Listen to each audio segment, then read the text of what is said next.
Okay guys, good morning guys. Ito na yung kagabi, pinago ko na iba. Malinis na. Malinis ha, kita nyo yung tubig eh. Pero nag-i-stock ako ng pagkain.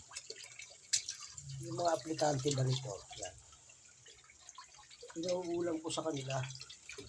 Kapag inabot sila dito ng tanghali, or mabandang hapon ha, lalo sa mga babiyahe ng probinsya, pinapakain ko sa kanila ito, ulam.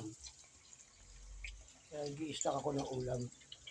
Mahirap kasi pag aano sila, nakakaawa naman, magbiyahe, gano'n. Kasi makikita mo nga, talagang nagubutin sila.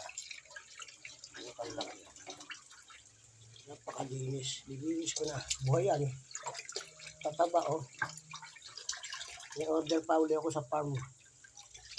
Marami. Sa Sabado. Biyernes ng gabi. Langit yun. Oh, hapon. Ilista ko lang sa freezer. Pero yung isa, tatanggalan mo lang hasang. Hindi siya yung buto. Kita mo, may itim, di ba? Pinasuka ko pa kagabi yan. Hugasan ko uli yan. Daming hugas na ginagawa ko dyan. Yan, guys, okay. Tapos yun ito, gagawa ako.